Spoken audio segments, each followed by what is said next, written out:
Hey everybody. Uh, I'm not quite sure how this review is going to work. I'm going to briefly review two movies, one of which is currently in theaters but probably not much longer, and one of which was in theaters 2 years ago, and I just didn't find out about it. I'm talking about Happy Death Day and its sequel, Happy Death Day to You. And I'm going to go. I'm going to give you less spoilers than the trailer do, but there will be some level of spoilers. I'm not going to get into plot specifics, but I am going to talk about how the plot works. Um, so I'm not generally a horror movie guy. That's just not my thing. I do love movies. I've made a point to watch several horror movies just so I didn't feel like there was a whole genre I was neglecting. I've watched a whole bunch of the slasher flicks. But by and large, horror movies just aren't my thing. It's not that I think they're too scary. It's not that I think they're stupid. They just don't do a lot for me personally. Anybody who enjoys horror movies, go get them. There's a lot there, and I know there's people who love them, and there's absolutely nothing wrong with that. I'm just not one of them. But what I am a big fan of is mashups. I love whenever anybody takes two ideas that don't really have anything to do with each other, shoves them together, and sees what they get.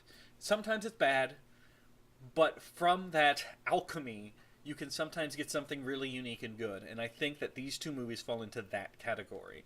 Because what Happy Death Day and Happy Death Day to You are is Groundhog's Day meets slasher film.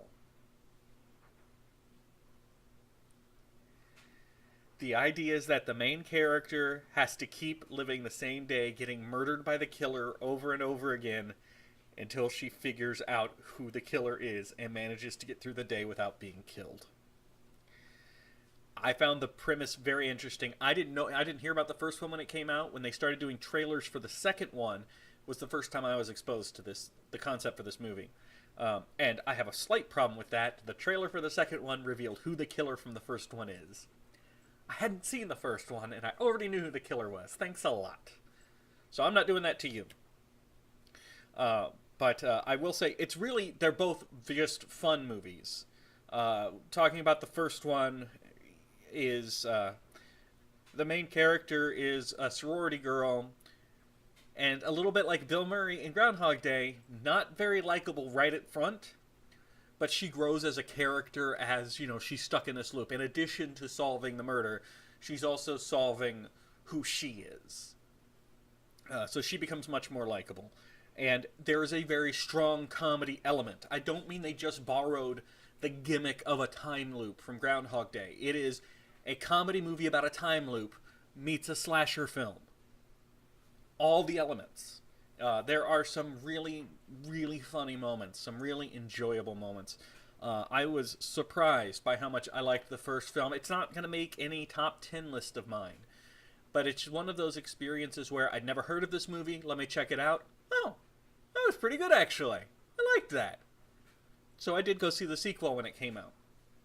And the sequel does a very rare thing, especially considering it came out years later, and I don't think when they wrote the first one, they knew they were going to get a sequel. I don't think production was being done on both of them at the same time.